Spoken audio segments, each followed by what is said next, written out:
I think it's fine. Yeah, Okay. So perfect. shall I Yes, start and then? the floor is yours. Okay, thank you. So thank you very much, everyone, for giving us the time today and coming online for this panel. Good afternoon, everyone who's attending and listening. So I would like to say welcome to the celebration of women and girls in science. I'm Adnan Chaudhry. I work for Mitsubishi Electric, and I'm honored to be your moderator today. This event is all about recognizing the achievement of women and girls. And as being a father of three young girls, I would love the girls and women participation in STEM. And especially, I also work in this industry, so it inspires me. And I believe we should be able to inspire all the young women and girls in the field, in this field, which can inspire the next generation to follow in their footsteps. We will hear from incredible speakers today and explore how we can continue to empower young girls in science. Let's get started and make this day an inspiration and celebration for all of us.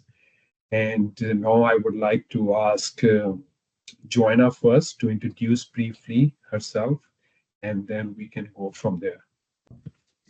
Hi, everyone. Thank you so much, Adnan. You've always been such a great supporter and champion of not only women and underrepresented groups, so it's such an honor to have you moderate this group. My name is Joanna Osawe. I'm the founder, president, and CEO of WIRE, Women in Renewable Energy. It's a Canadian NGO with a global presence. I've been in the industry about 20 years. I started my career building commercial wind energy projects, and through building wind energy projects, I was typically the only gal on the construction sites. And my husband, who's been a huge champion of mine, he really inspired me to start and motivated me to start WIRE, Women in Renewable Energy. So it is my pleasure to celebrate Women and Girls Science Day, and I'm really looking forward to having this really important dialogue with all of you. Thank you. Thank you. And next one on the list is Saida. Please go ahead and introduce yourself briefly. Sorry, you said Sarah? Yes. Yeah. Yes. So hi, I'm Sarah Pickersgill. I'm here today representing WIN Young Generation. So WIN is Women in Nuclear, and we are part of the Young Generation. I'm here representing the European members. I'm quite young. I have only joined the nuclear industry about a year and a half ago, but I also studied renewable energies before, so I've been in the energy sector for a little bit. And I'm very glad to be here today as a speaker. Thank you very much. Wonderful. Thank you. Next one is Maya. Please introduce yourself. Yes. Hi, everyone. Firstly, thank you for having me. So my name is Maya Divedi Lang, and I am a student ambassador for the McGill chapter of Women in Renewable Energy. So I completed my Bachelor of Engineering from McGill University in Bioresource Engineering, and I'm now a first year's master's student in civil engineering here at McGill, where my thesis focuses on wind energy. And so I've always been very passionate about renewable energy and specifically women's roles in this industry. I joined WIRE in 2023. And I've been very grateful to be a part of the organization since. And so I wanted to thank Joanna for inviting me here today. And I'm just really grateful to be here. So thank you. Okay, wonderful. Thank you. McGill is a great school to have a master's. And next one is Melina. Please introduce yourself. Thank you very much. Hello, everyone. I am Melina Belinco, and such a pleasure to join you today for this celebration. I am the WIN Global president. I've been involved in this international NGO since 2018 already, when we hosted the annual conference in Argentina, where I am based. I've been involved in the nuclear industry my whole professional career, over 18 years. I'm really passionate about the energy sector, and it is wonderful to meet together with our friends of WIRE, and also to acknowledge the powerful team of the WIN Young Generation. They are amazing. So I'm looking forward to this enriching and powerful conversation today. Thank you. Wonderful. Thank you. Thanks for giving us the time, especially across the other side of the pond.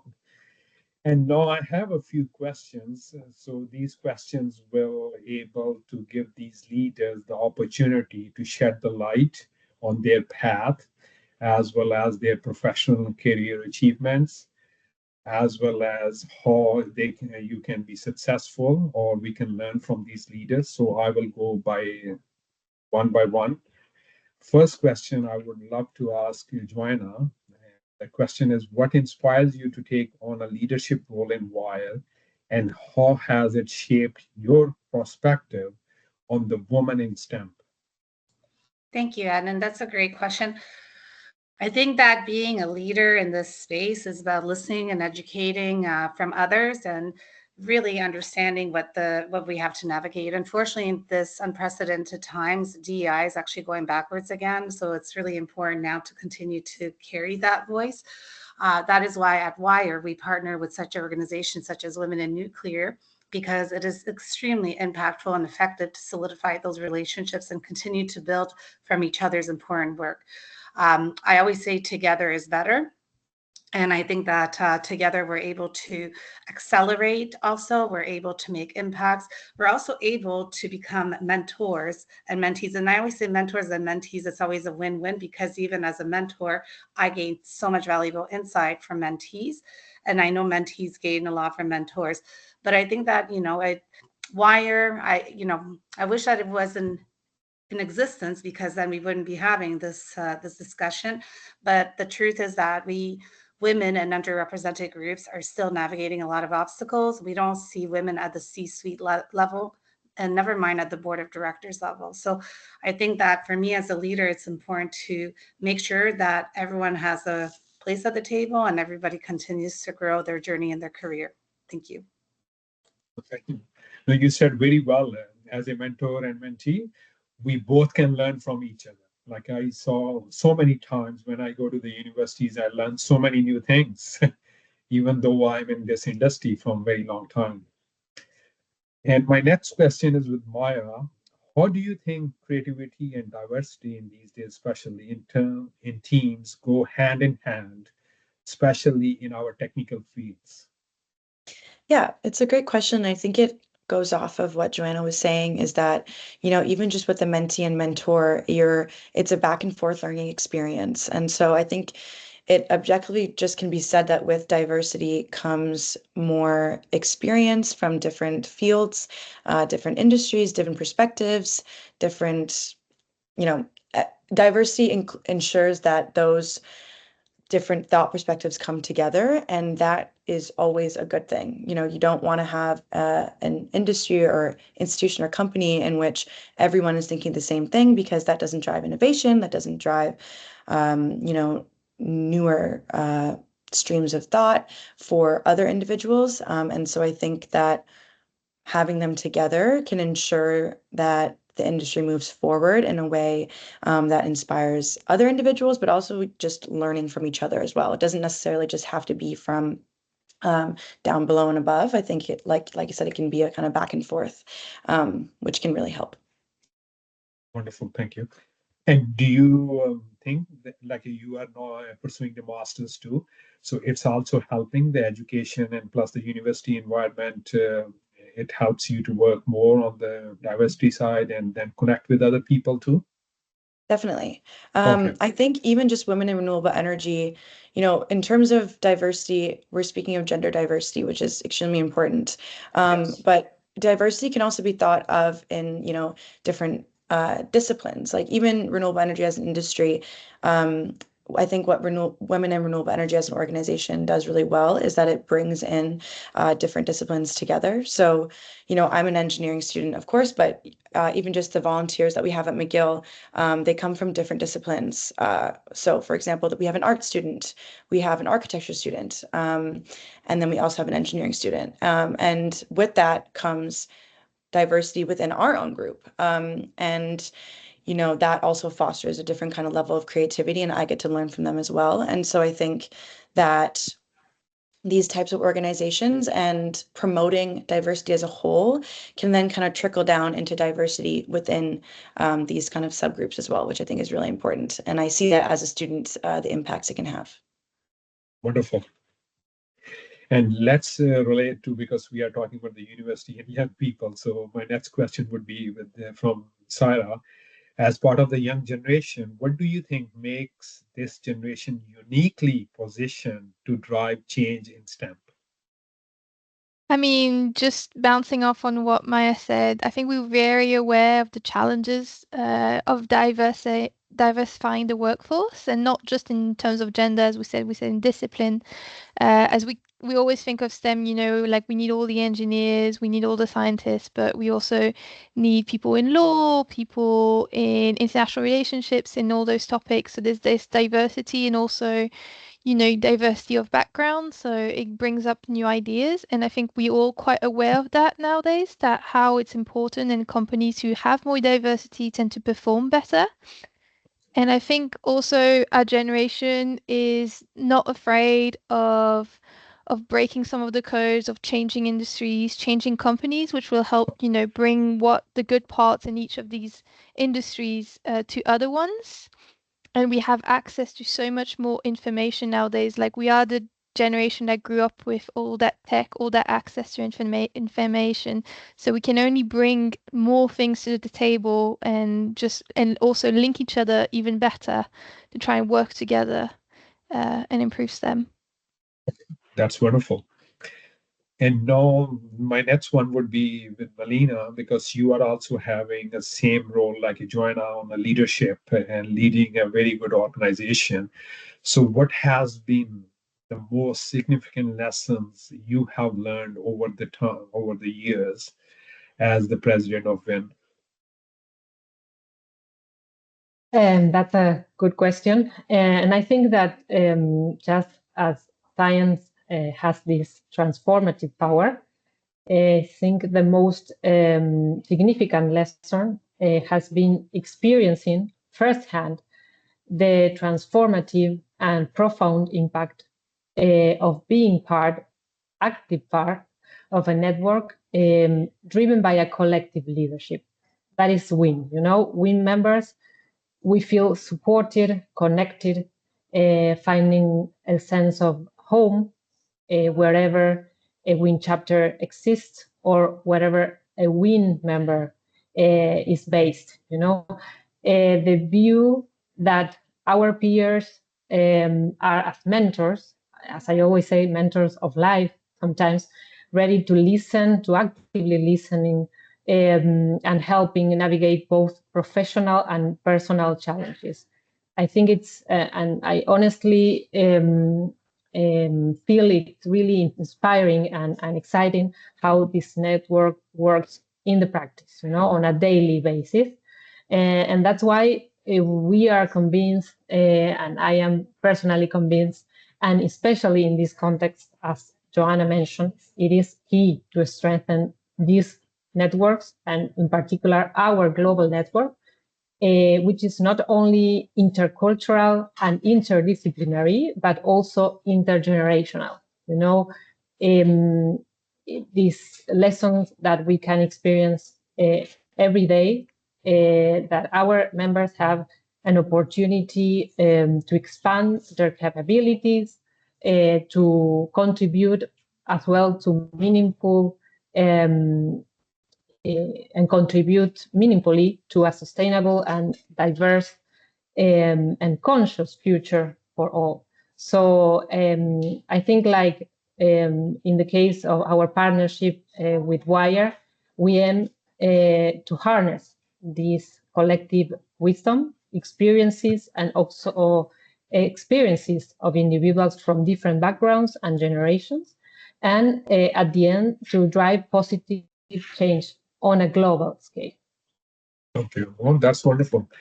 Like you mentioned, expand the opportunities and the capabilities. So I'm going to relate that to another leader, Joanna. So you might be shed the light. What is one success story from Wire that you are most proud of, which will also cover on this topic? Let's expand on this opportunities and capabilities.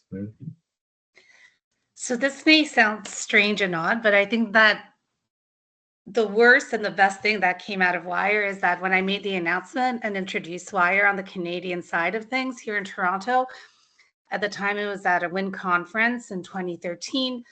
I was given a stage and a microphone. They gave me a 10 by 10 trade show booth. And what happened next is that the industry males were coming in yelling at me that I was, segregating the sexes. Women were telling me, oh, nice sorority, and, mocking me. I received a lot of hate mail.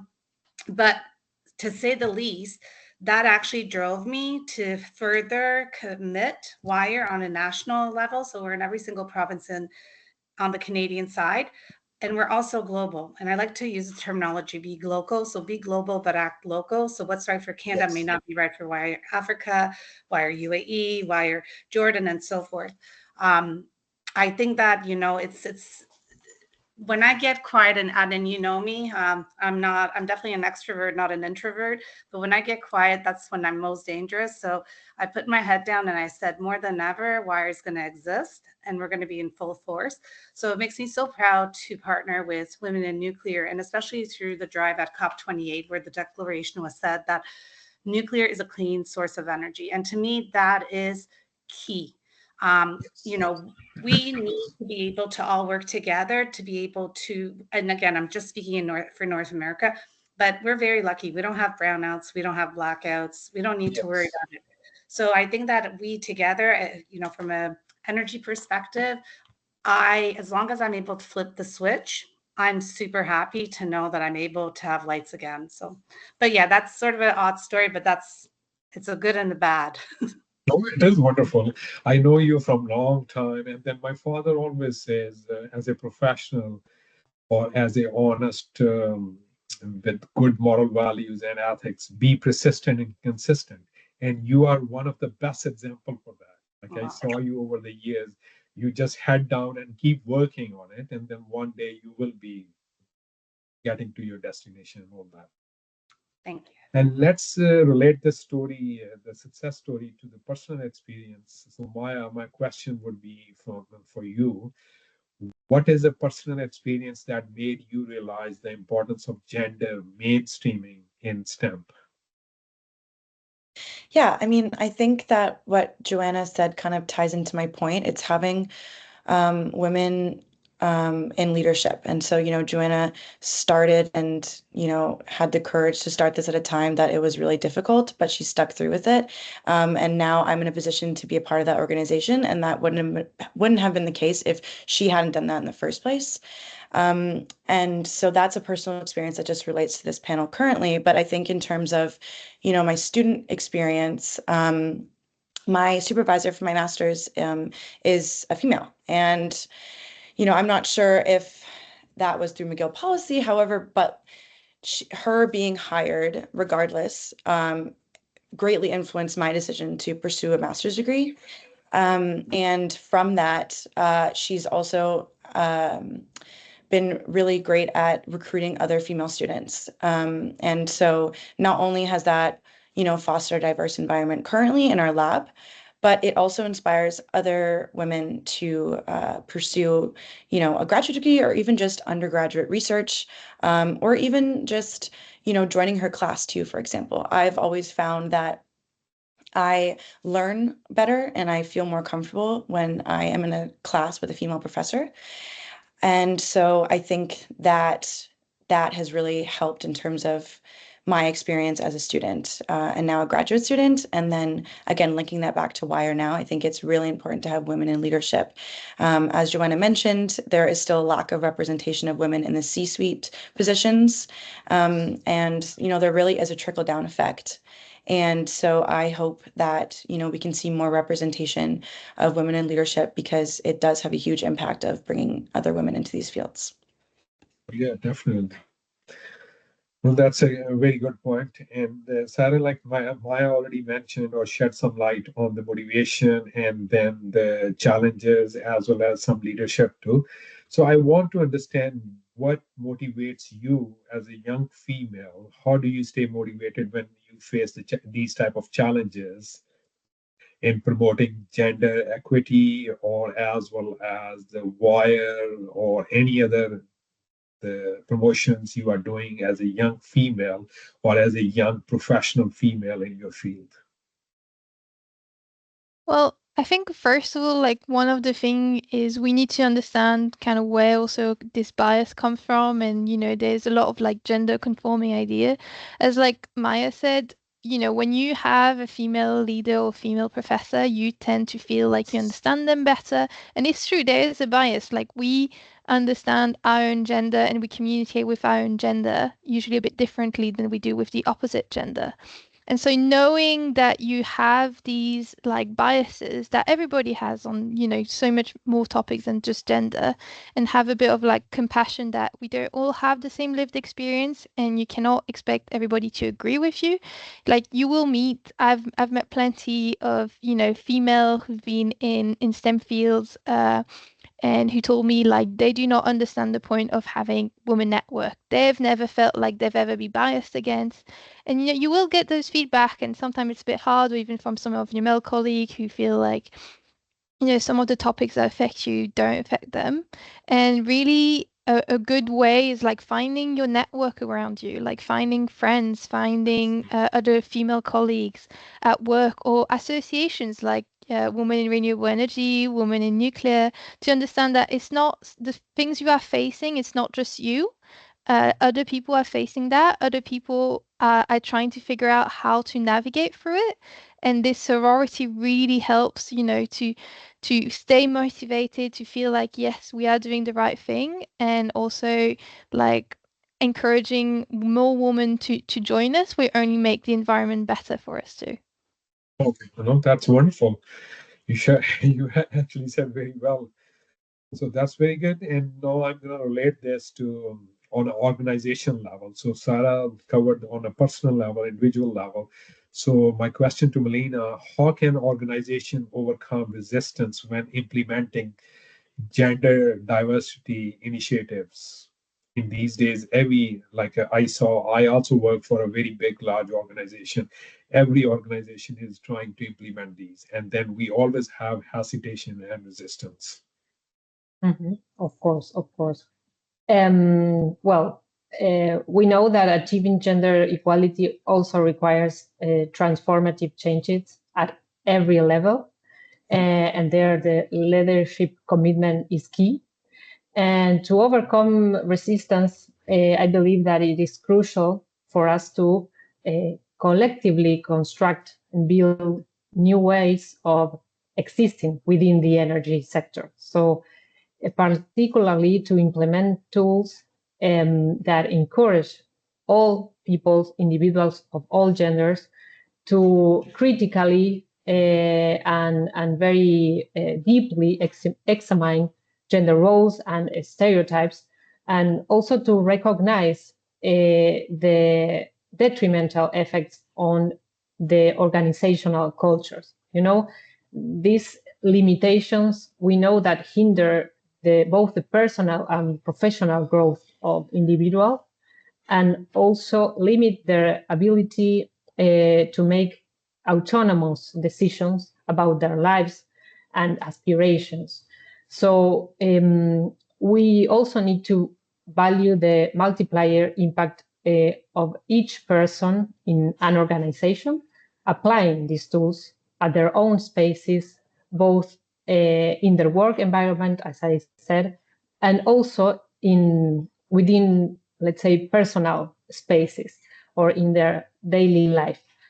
Within WIN Global, we promote diversity and inclusion, and I think the most significant aspect is to practically embody these values, also to foster a constructive, positive conversation that goes beyond divisive or extreme polarizing positions, and advocating for healthy and positive forms of masculinities. And I think that that's key also to work with everyone, and it's crucial to enhance peaceful and sustainable societies as well.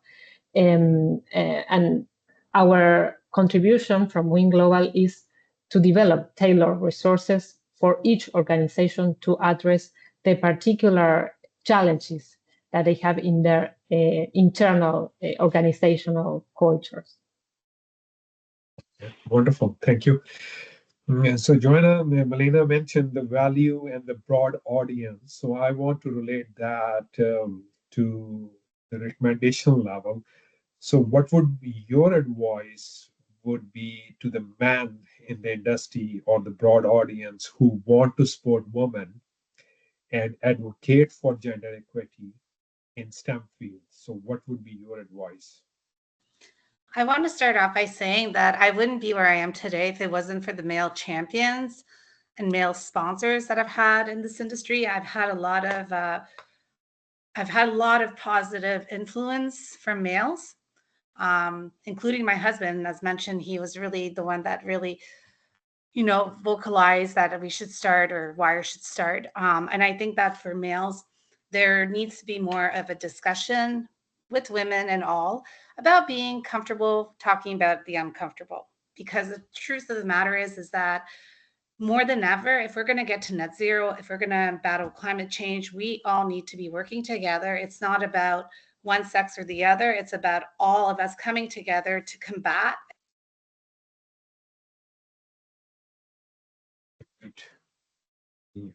Sorry, thank you. Sorry, to get to net zero by 2050, that's going to be a huge challenge for us.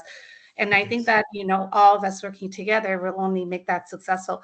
One of the things that I love about WIRE International, and I see that there's some people from WIRE here as well in attendance. Hi, Haida. And I just want to say that when we do have quarterly meetings, and whenever we do meet together from different countries, whenever we do have an obstacle or whenever we have a problem, I can't express how quickly we're able to resolve it. And it's, I think it's a different demographics, it's a different cultures, it's a different backgrounds, it's a different way of thinking. We encourage, of course, at WIRE to have male champions come and, join us, such as yourself, Adnan, because again, at this time, the fact that we're still talking about diversity, equity, and inclusion, we should be all focusing on what we need to solve, which is, the climate change and the Earth's problem. Oh, wonderful. No, you raised a very good point, because all the provinces, especially in Canada, and I covered the UK too, and I saw the European markets too. Everyone is working towards the environment and net zero, right? And then it has to be a collaborative effort, not just one person or one sex. So I'm going to relate to this, and then I would love to ask Maya, if you had to suggest one initiative to make STEM fields more inclusive, what would be?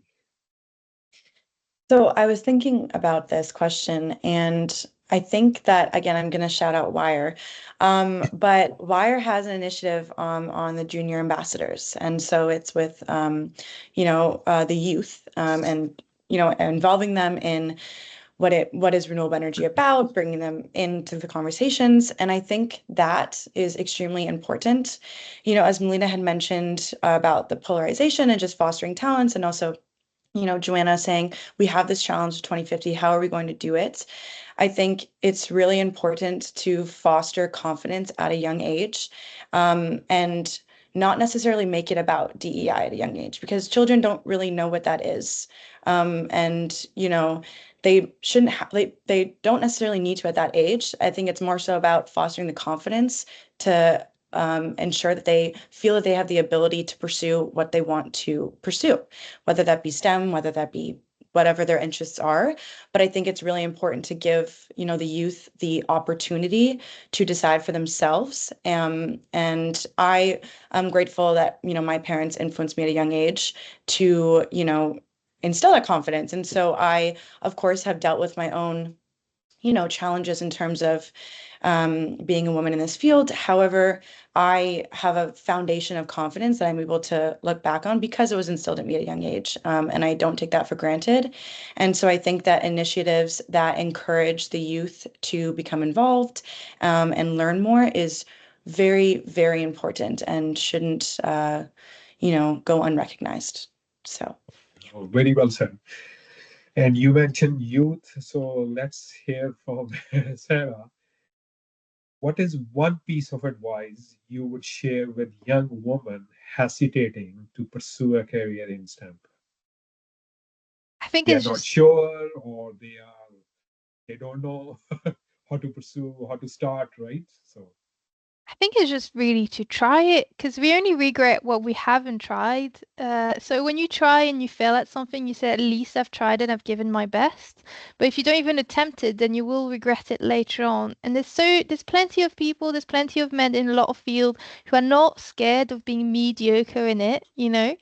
And there's some point where you will learn and you will get better. Nobody is asking you to be the next Einstein. I think if you ever listen to a lot of women talking about their career, talking about the experience, a lot of people just talk about, the people they've met, the projects they've worked on, who they've been around, who has helped them. So there's always people around you, and nobody's asking you to be this crazy, brilliant person, passionate about that subject. You will find your passion along the way, and sometimes your passion is just among the people who you're working with. Yeah. okay, oh, wonderful, good point. And so, Melina, I want to ask because I strongly believe, as a leader in this industry, that there is a huge talent available in the market across the board in North America, Europe, everywhere globally. So I believe as a leader, it is our job to provide that platform for these young, talented people, doesn't matter woman, man, or young females, to pursue their passions and become a very good, like my father always says, give back to the society. And they can only give back to the society if they are doing well in their lives. Right? If they are struggling, they cannot give back to the society. And our society is not would be ideal, right? So I want to ask you, what role do partnerships between organizations like, for example, Wire or WIN, right? They can work collaboratively, or any other organization in this field can play a role in achieving gender equity and plus creating more opportunities for these young, talented people.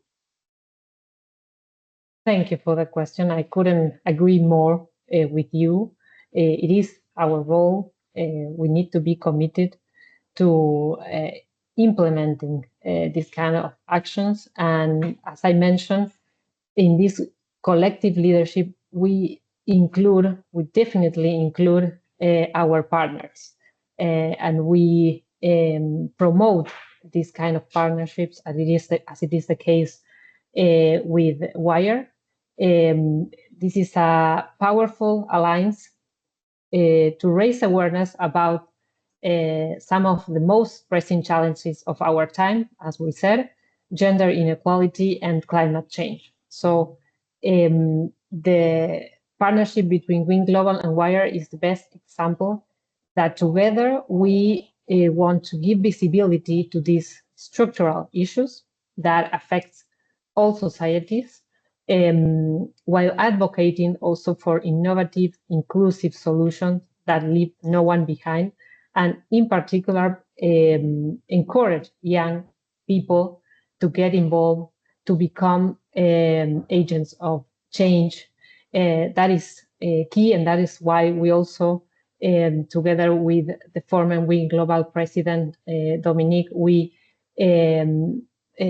set as one of the key priorities to build this WIN Global Young Generation, which is a very dynamic and inspiring group.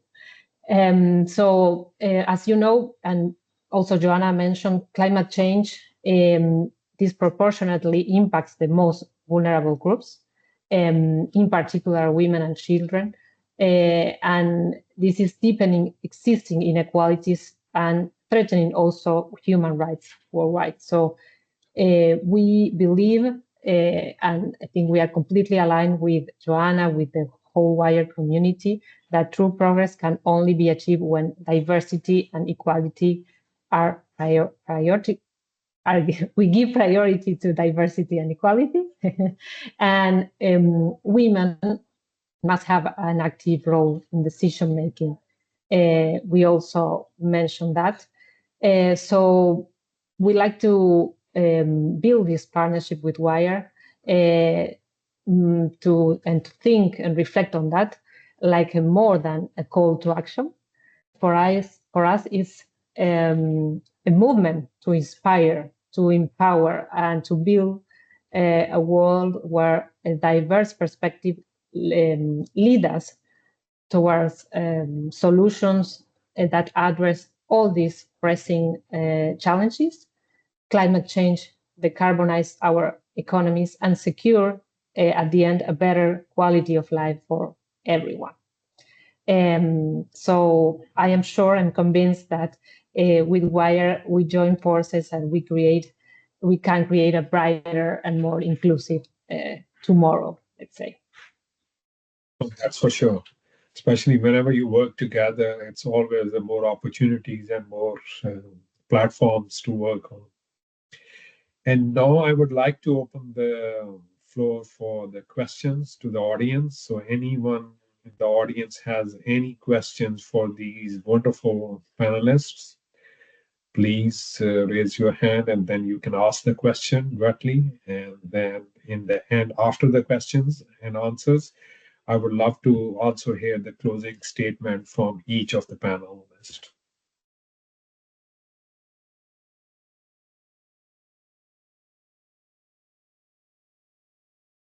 Let me see in the chat any question. Yes, sure. Go ahead, please. Should I go? Yeah. Okay.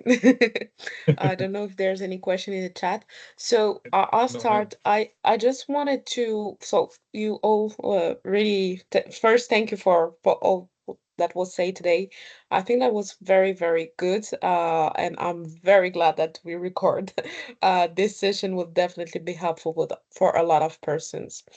I just wondering from each of you, and like to hear from each of you, what do you think will be the next step right now, in terms of advancing women in STEM, or what could the global community do, whether it's locally or global or regional, maybe do you have like a brief answer or just an idea of something that could work and be effective?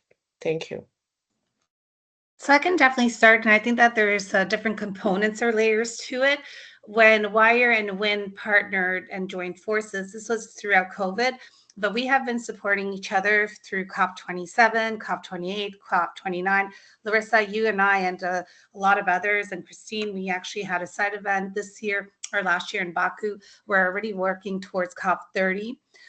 We also want to make sure that the government is aware of each other's organizations, because again, we definitely need to have that boost also from the Canadian government and from a global scale. The way that WIRE enters the international markets is through the Canadian consulates or the Canadian embassies. So we work with the senior trades commissioners, we work with the high commissioners or the ambassadors.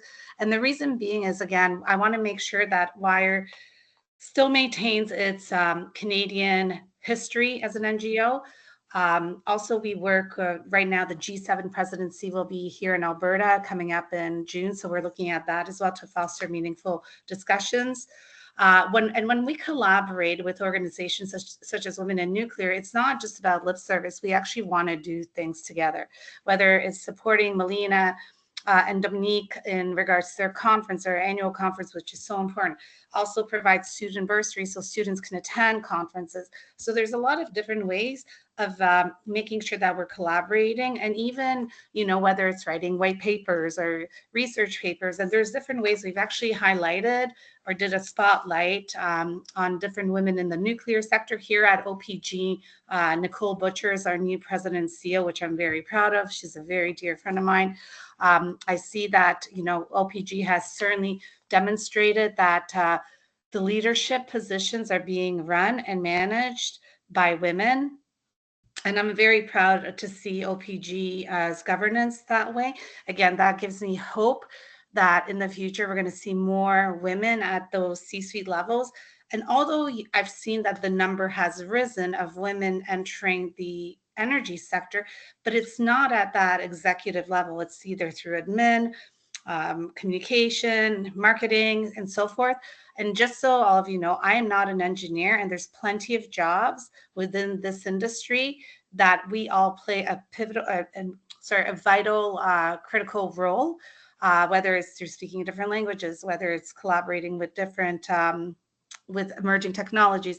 But there's, again, the collaborative, meaningful discussions are probably the best way. And having these types of discussions as we are today is also, relevant and important to people celebrating women and girls in science. Okay, wonderful. Anyone else want to shed any light on this? Yeah, I can. There's 3 questions in the chat. Will kind of combine. I'll combine Larissa's and the second one. The second question was, what are some resources for girls in high school to be encouraged to be in STEM fields? And I was going to say that I think that is a really important next step. Again, connecting it back to my previous answer about, what initiatives are great in STEM. And I really want to emphasize that I think it's important for girls, so women in their youth, to see leaders in their field. And that doesn't necessarily have to be, at a C-suite level. It can be even just, university students coming to speak to high school students about what opportunities there are in their universities. McGill has a great initiative called POW. It's promoting opportunities for women in engineering, and they have a mentorship and mentee program. I was able to take part in it, and where you mentor a high school student, and they come along with you on campus, and you answer their questions. And I think that it's really important when you're in those years and deciding what you want to do, what avenues you want to take. It can be really beneficial to see somebody that is of the same gender as you doing what you are thinking of doing, because it helps you kind of envision that, oh, okay, I can do this too. And it may sound really simple, but it's actually really helpful. I'm just speaking from personal experience. So I think that, these programs of, further mentorship mentees coming to speak at schools, just kind of outreach that way can go a long way as well. Okay, wonderful. And I have a few questions in the chat too, so I'm going to ask, and anyone can jump on and then answer.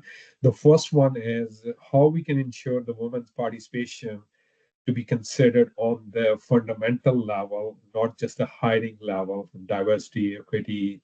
It can be in STEM, it can be in labs or anywhere. So anyone would like to take a shot?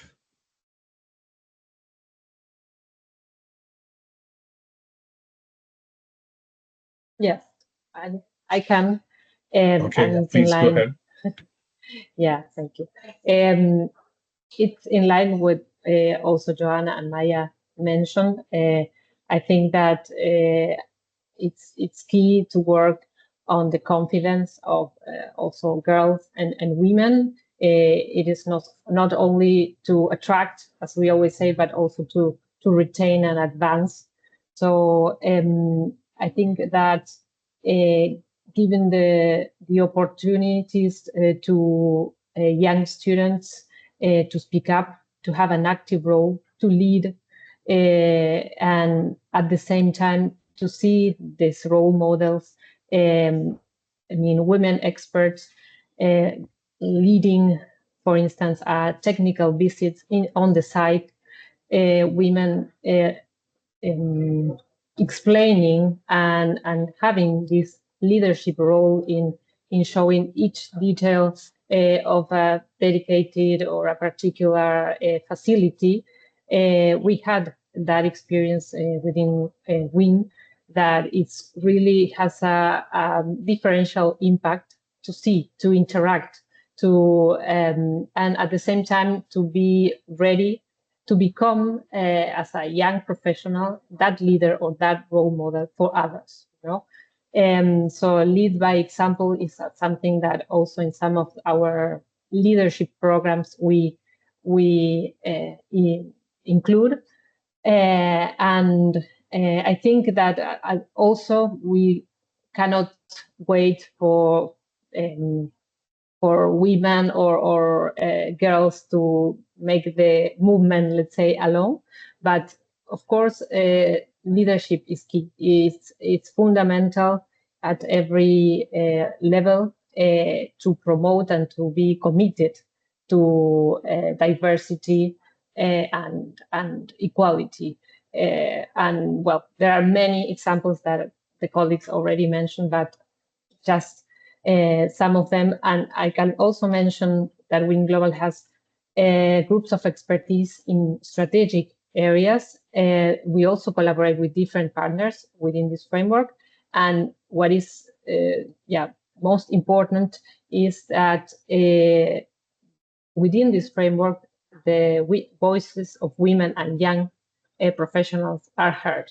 They have the possibility to discuss on strategic and technical issues. And we do have experts, women experts, who have those capabilities and can have very interesting and fruitful conversations. Okay, thank you. So I have some more questions too. So I would love if anyone can answer very briefly because we have only 5 minutes left. So my first one would be, many organizations set gender diversity targets, but how do we enforce actual structure change beyond hiring quotas? What mechanism ensure that gender mainstreaming translates into promotions, leadership roles, and decision-making power? Anyone?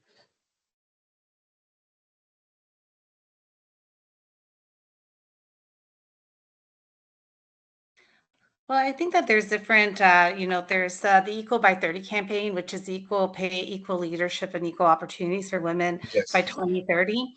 We're signatories of that. We're also signatories of the Electricity Human Resources Canada Leadership Accord on Gender. That's a way to also measure on how your organization is combating these biases as well, how we can actually, outreach to students, young people as well, to get them more into the segment and draw them more into the segment. I think that working with, now that we, as Maya put it, we launched a WIRE Junior Ambassadors Program from the age of 7 to 17. It really allows children to understand how electricity is made. We're actually having a workshop here on June 6th in Toronto. We've definitely collaborated with teachers in regards to, how's electricity made? How does a wind turbine generator work? Yes. So I think that those are key, and those are going to get, children excited. And I also think that also giving the opportunity for children to moderate panels are extremely important. So last year in Toronto, when we launched WIRE Juniors, we had two seven-year-old little girls that are climate action activists moderate a panel of 3 president and CEOs. That actually empowers these young minds to see that, they're able to ask tough questions and also reflect themselves one day that they can be the leaders as well. Yes, wonderful. And because I also work in this industry too, I have a first-hand experience. When I joined, there was hardly any woman on the leadership role. But now, if you see any big organization like a Siemens North American leader is a woman, CEO in US, right? Mitsubishi. So she joined us 24 years ago. One of the best examples. She joined as a quality engineer, and in 24 years now, she's our president and CEO. And she took over 3 years ago. And same thing, Hitachi Energy, right? Schneider Electric. Everyone, if you see all the big, so there are opportunities there. And my president, Trisha, said one day we were meeting with the customer executive team somewhere in US.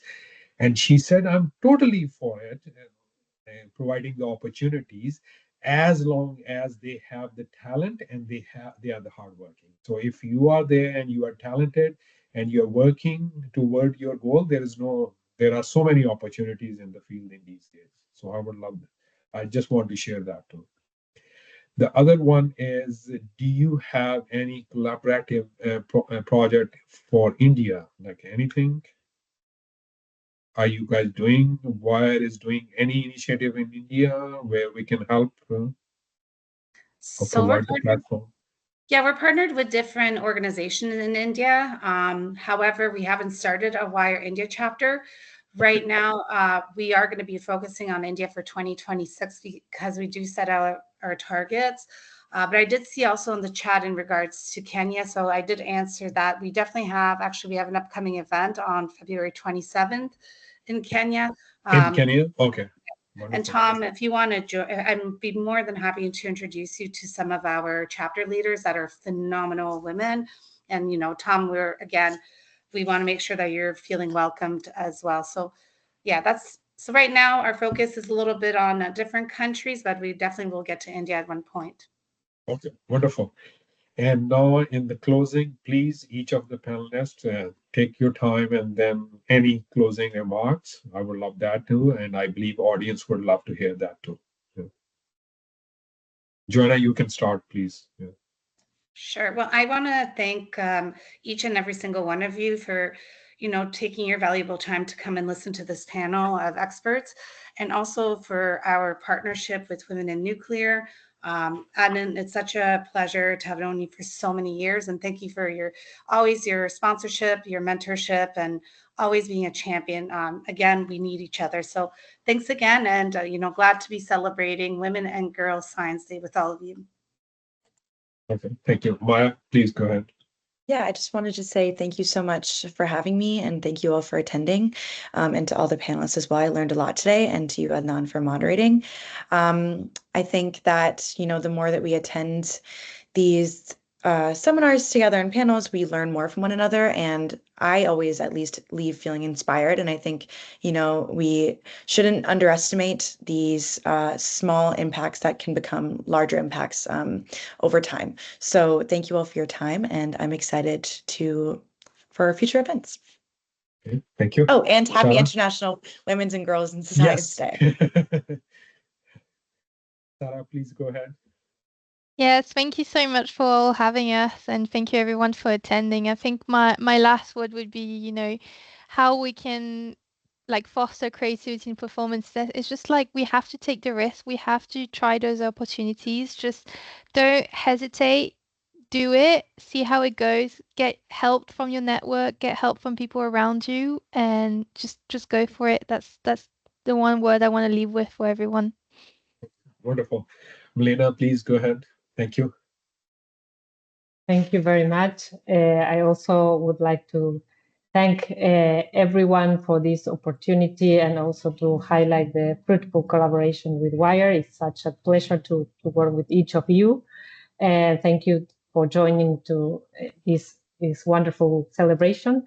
And I would like to invite each of you also to take a look to our social media campaign. We invited our community to take a trip down memory lane and help inspire the next generation of women in science. And on that, just to close, I would like to share my inspiring message and humble contribution in this campaign, which is: your curiosity is your superpower, so never stop exploring with joy, passion, and conviction. So okay, wonderful. Thank you. Thank you very much. I would love to say thank you, and happy Women's and Girls Day, STEM Day. And thank you very much, all the panelists and the audience too. And I would also like to say that please try. Don't be hesitant. Don't be shy, because if you're not going to try, you will never know. Like a great Muhammad Ali said, only limitations you have as a human being is what you put it in your brain. Otherwise, you can do everything. And as we know, he was one of the best athletes of 20th century. And his quotations are like life-changing. So please don't limit yourself and your brains, and try it and see. All the maximum you can do is a failure, but you can start again somewhere else, right? So wonderful. And thank you very much, and have a wonderful day, everyone. Thank you. Thank you so much. Bye. Thank you. Thank you. Bye.